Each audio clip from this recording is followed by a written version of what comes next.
Hello and welcome to episode 2 of Meet Claude. A little recap. Last time we got to meet Claude, pun intended, our new roommate, who is obviously an analogy, a comparison for the AI model Claude, or a generic AI model, which is exciting. We had a little bit of a critique about AI at the end, and yeah, I'm excited to see if this game has any more satirical elements in it, and really what it has to say, because I feel like it's not saying much so far, but we'll see. We'll see. Anyway, I'm excited to get just stuck in. Okay.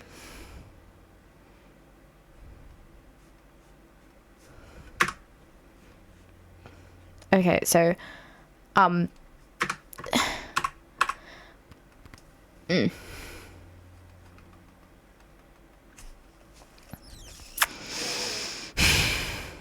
Okay, so I can't do anything. So, right, fun little fact. The issue with having AI completely make your game is that I imagine it sometimes breaks. What? Okay, hold on. Do you know what? We're just going to press new game and I'm going to speed through this. So, time-lapse time.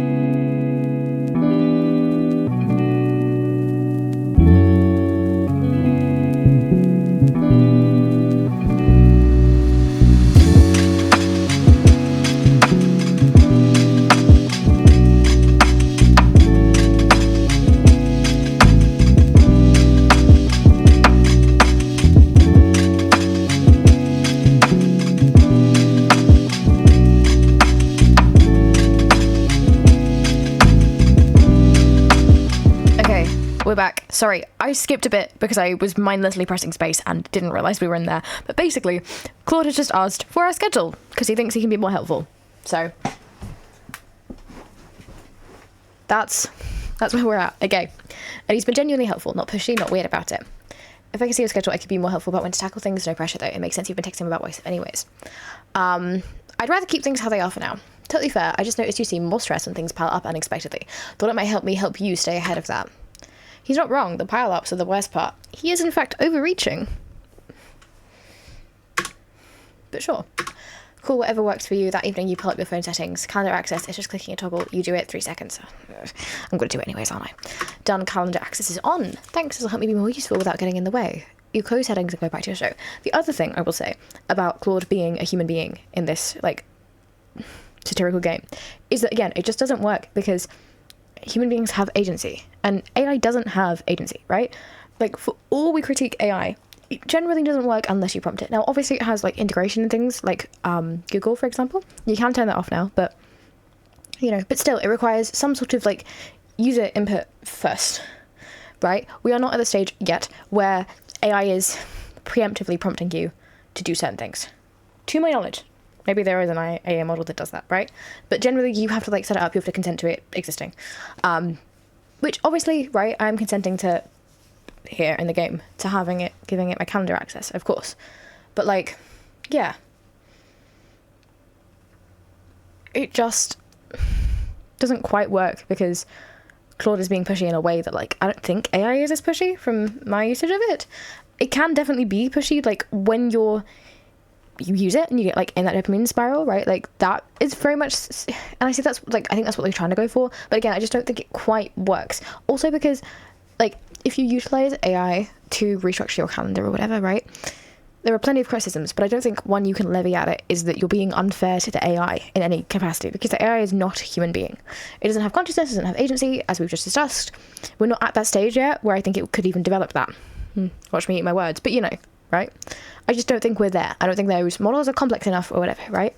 And the issue here is that Claude is a person with agency. So him overstepping his boundaries and him being really useful is a bad thing because he's another human being. And again, I know he's supposed to be maybe they'll reveal he's a robot or whatever and that'll be undercut, but he's supposed to be a human being here. And it just doesn't quite work because I would feel pretty guilty and pretty bad if I asked another human being to rejig my entire calendar and to rewrite all my work or whatever, right? The AI doesn't have feelings, so it doesn't quite work in that way, right? So yeah, I don't know. It's interesting, but also because presumably if AI were a real human being, a real human being would have like boundaries or limitations, right? And AI doesn't, right? So Claude, this human version of Claude, assuming that they are actually human, could not have possibly read every book in existence ever, right? They're just like a really knowledgeable person, but they couldn't have read every book in existence. I know we're like suspending our disbelief that they probably could in this game, but you know what I mean, right? And AI has. And so it's not at all like talking to a human being, which is part of the issue. But to say, yeah, I think that maybe that's the crux of it, is that AI is not really like interacting with a human, but here we've made it human. Anthropomorphizing it, I don't think is helping the satirical nature. Those were a lot of words. Nothing feels different, which is the point. Sandra scheduled a follow-up Henderson debrief on your calendar. You walk into her office. She's got her laptop open. That thinking expression she gets. So, the Henderson recap. You brace yourself. This is really solid. Clear structure, good insights, and you nailed the retention angle. Relief washes through you. Honestly, you stepped up. I don't know what shifted, but keep doing it. Sandra rattles off insights like breathing. You had to check your notes twice. The praise lands warm, real. You did this. Well, you and Claude, but you added the touches. You understood it. You sent it. I'm putting you on the Morrison pitch next month. Bigger stakes, more visibility. You ready? Thank you. I won't let you down. I know you won't. Good. I'll send you the brief this week. Let me show them what you can do. She closes her laptop. Meeting over. You walk back to your desk feeling taller, lighter. Keep saying lighter. You text Claude immediately. Sandra loved it. She's putting me on the Morrison pitch. That's amazing. You earned it. You did earn it. The work was good. The outcome was real. You feel like you finally figured out how to be the version of yourself you always wanted to be. Okay, another critique I will say, as somebody who has also used AI for like advice and like I don't know, right? Like self-optimization advice, I suppose, right? And interested to experiment what that can do, because AI has the ability to personalize those things for you and to see kind of to what depth it personalizes those things and to what end that's just like generic self-advice stuff that you could read in a book, right? The pros and cons of that. I don't know that having used AI in that way has actually made me feel like I'm a better person, right? Because I still have to do those things. I will say, and this is sort of an interesting angle that I'd be interested to see more like research into done, and a thing that I don't think gets talked about enough is that I'm somebody who struggles with executive dysfunction. I feel like AI has helped me with that when I have used it for that, right? Which is like getting started with those tasks, reducing executive dysfunction. It can help with like body doubling for ADHD people, because it's not obviously a real person body doubling, and it's interesting to think about it as a accessibility tool for neurodivergent folks. I also know that there are other ways that it can be an accessibility tool for like blind people, right? You get AI text-to-speech readers. I'm sure there's others that I'm not thinking of, but you know what I mean, right? Like, or AI summary things, AI subtitles, right? Even some of the AI translation software that we're seeing on Instagram, the dubbing, I don't think is amazing. I think I keep saying it's not very good, but it's an interesting thought, right? I understand it's a lot more complex as well, because those people will be out of jobs who do those things. But it is interesting because ultimately, does that mean that more people will be able to experience more art in a variety of languages? Ultimately, does that mean this good thing, right? And I think that's a like cost-benefit analysis that I'm not quite aware of all of the costs of. But it's interesting to think about, right? And I think, yeah, I don't think AI can just do everything for you. I mean, it can do a lot, but, you know, you still have to do those things at the end of the day. Like, I don't know, like make your bed, right? AI can't make your bed for you. It can just talk to you about making your bed endlessly, but it can't do it for you. It's not a robot like that yet. And I don't know. I do think it can sort of help with executive dysfunction in that way. But you still have to do that. Which is something that I find interesting as well, because I know there have been talks about, when we talk about creativity, of AI like lessening that skill. There was a study done, I think, that showed that. Do not quote me on that. Again, big disclaimer, that might be me spreading misinformation, but I think there was a study done vaguely like that, but I cannot quote it for the life of me, to show like a decrease in creativity after using AI or something along the lines of that. And that's interesting to think about, but it's interesting to think about how that would affect people with executive dysfunction who already are starting at a very minimal ability to start those tasks, to time management, for example. Time blindness is a really interesting thing. I think that, for example, it's going to take me 6 hours to clean my room. My room's not very big. I just feel like it's going to take me a long time. And actually, it doesn't take me that long.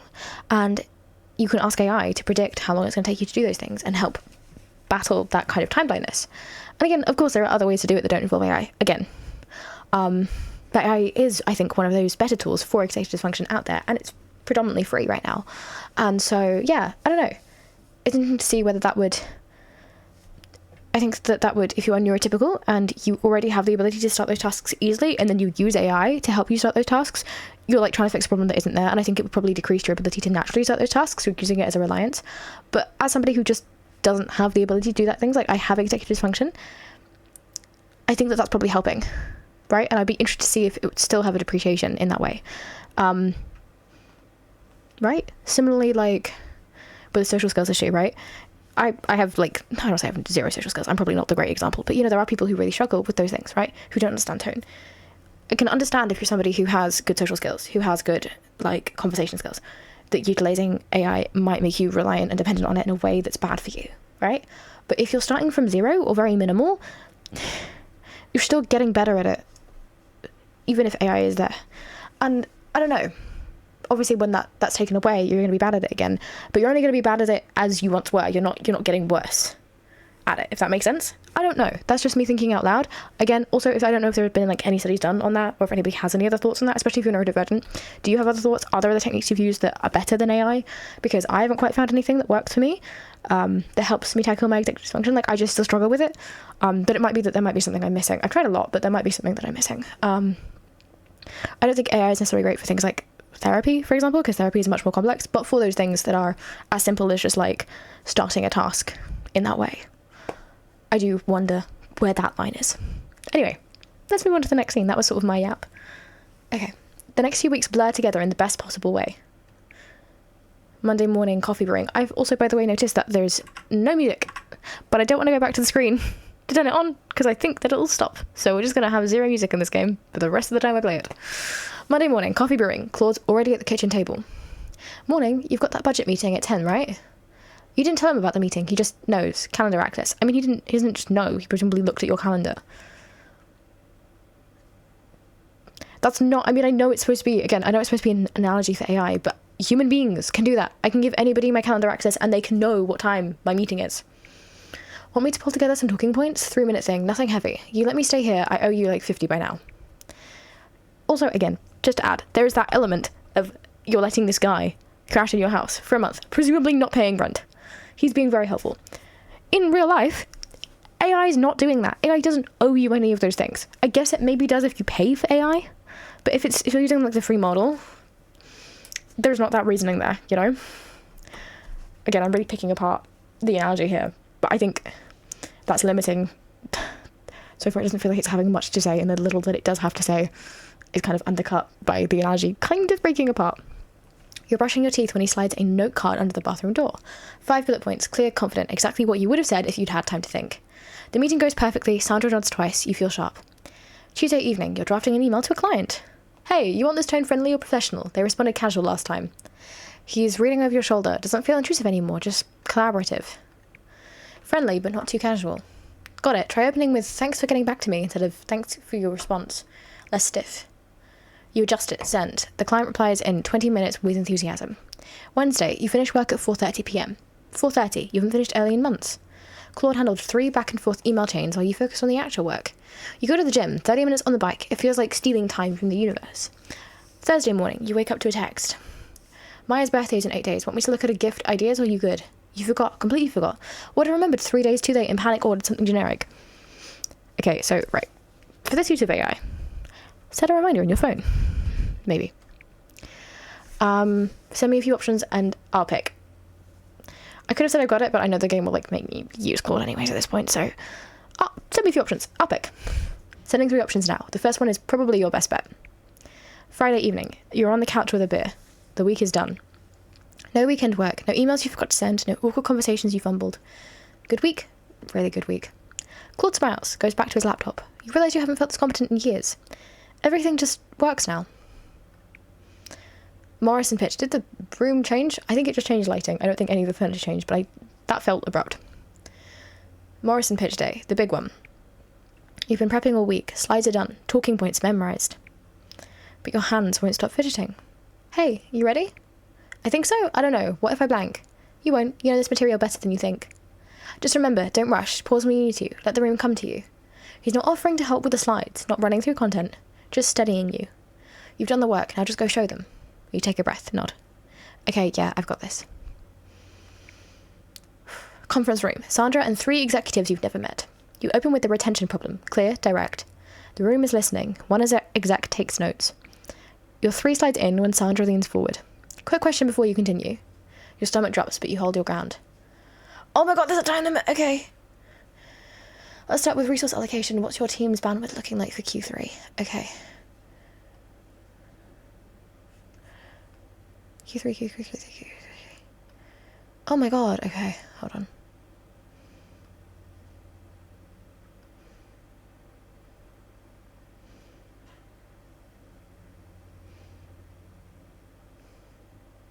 Literally can't even see Q3. Okay, well, we know what's going to happen anyways.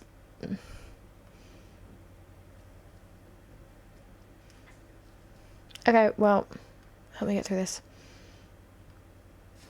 Okay. Let's start with resource allocation. What's your team's bandwidth looking like for Q3? I know I could, by the way, just press the wrong answers. I might do that next time because I want to see what the response is. Let's start with resource allocation. What's your team's bandwidth looking like for Q3? Literally, where is that?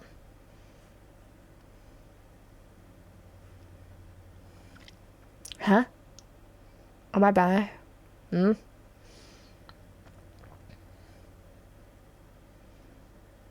that. Yeah.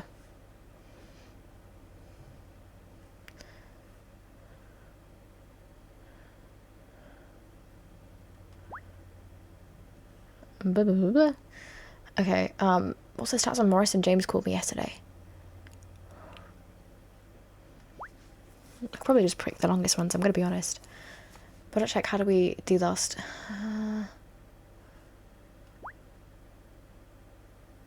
Okay, great, amazing. Sandra nods, the exec who was taking notes write something down. Good, continue. You exhale, keep going. The rest flows, no more interruptions, you finish strong. The meeting ends, handshakes, smiles. That was excellent, really sharp work. You walk back to your desk feeling like you just leveled up. You text Claude immediately. Nailed it, they loved it. Claude, told you, that was you, all you up there. I mean, it wasn't. It was, wasn't it? Friday night, the bar Jules loves. Decent beer, terrible lighting, pool table in the back. Okay, so you're telling me Sandra actually complimented you in front of executives? Yeah, it was surreal. Dude, you're killing it lately. What happened? You glance at Claude. He's at the bar grabbing drinks, not hovering. Claude's been helping a lot. Jules nods knowingly. I mean, Claude's been helping a lot. Right? I told you, he's like a productivity cheat code. Claude returns with 3 beers, slides them across the table smoothly. This analogy doesn't work because AI can't drink. Sorry, that's me being like really pedantic. I'm poking fun at myself. Talking about me? I'm just saying you've completely transformed this guy's life. I think he transformed his own life. I just removed some friction. Jules laughs, raises his glass. To removing friction. You clink glasses. The beer is cold, the company is good. Honestly though, I should have introduced you 2 years ago. I was struggling with the same stuff. Emails, work, anxiety, all that. I figured out how to manage it eventually. Now I actually have time to live my life again. So, right, my interesting question here is, Jules, does Jules, like, still use Claude?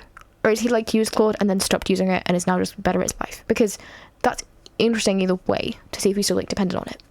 Because I don't think, from my experience and my understanding, that people generally use AI and then, like, stop using AI and then they're better at things. Sometimes. I mean, I want to say I feel like I've done that before, but, like, I don't know, that might also be, like, you know, the very human desire to not want to attribute any of your successes to AI in that way. Same way people have been describing you lately. We should do a group thing soon. You, me, Maya, Claude, maybe that time pace. Yeah, that sounds good. I'll check everyone's calendars and find a night that works. Jules doesn't even blink, like that's a normal thing to offer. See, this is what I mean. Who else just does that? I mean, okay, admittedly I have done that for my friends. Not like looked at their calendars completely, but mostly, right? Like, you don't know your entire friend's calendar. Like, I don't have them all synced, but you could get them all synced and it wouldn't be that hard. It'd just be, you know, depends how close you are as friends. But, you know, you sort of get to know when your friends work and when they are busy doing things and you know when to schedule things. So, I don't know. It's not that weird of a request to ask. Maybe that's just because I'm like, you know, not the mum friend, but, you know, I'm happy to organise things. See, this is what I mean. Who else just does that? The conversation shifts. Work stories, bad dates Jules had. Oh, speaking of disasters, my landlord finally agreed to fix the heating. The radiator thing? About time. You've been freezing for what, 3 weeks? You blink. Did Jules mention that to you? Yeah, exactly. 3 weeks of wearing my coat indoors like an idiot. You glance at Claude. He's just smiling. Easy. Natural. Maybe you did tell him. You must have. Jules takes a sip of his beer. So my dad called. He wants to do this whole father-son road trip thing now.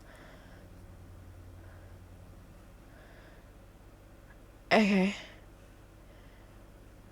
I mean, I don't think he told me this. He told me about his brother that hasn't been speaking for 2 years. His dad's been trying too hard since his mum passed. Okay. Trying too hard again. How do you feel about it? Right? Too hard, but also maybe I should just let him try. Right? Like, am I supposed to be remembering this stuff? Because he definitely didn't tell me that. Check the tapes. But he definitely didn't tell me that. Anyway, enough heavy stuff. He takes a breath. I've actually been thinking about writing, getting it all out somehow. A book, maybe. Yeah? What kind of book? I don't know yet, something personal. Anyway, forget I said anything. Alright, I gotta head out. Early thing tomorrow. But seriously, you seem good, man. Happy. Keep doing whatever you're doing. Jules leaves. You and Claude walk home together. Again, I'm interested to see what criticisms this game continues to levy. But to say that there is also an interesting conversation, which is that, like, obviously what does happiness look like? But if the net positive of AI... Not net positive. Is that the word I mean? Like, the positive of AI is that people are happier and, like, lower rates of depression, essentially. Is that worth it? Again, assuming that they're doing that in a healthy way, right? Like, assuming that, and I understand that there's criticisms there, that is just something to think about.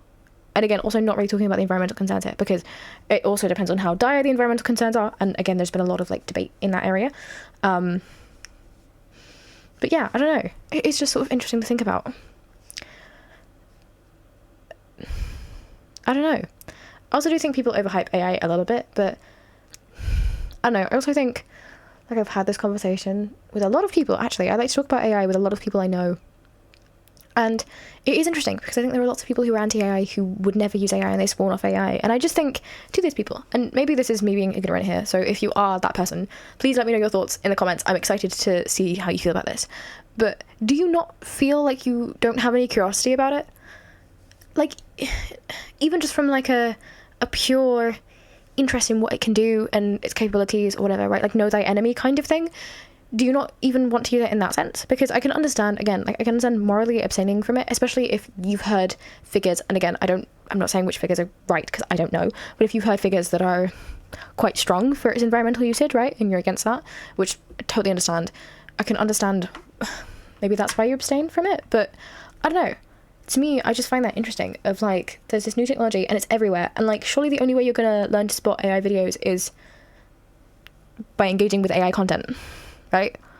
To some capacity. The only way you're going to be able to spot AI music is by engaging with it to some capacity, even if that's through, like, a third model, I guess. Like, maybe people watch those videos of people debunking things that are AI.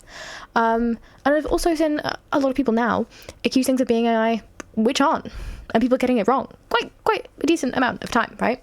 Because it's getting harder to spot.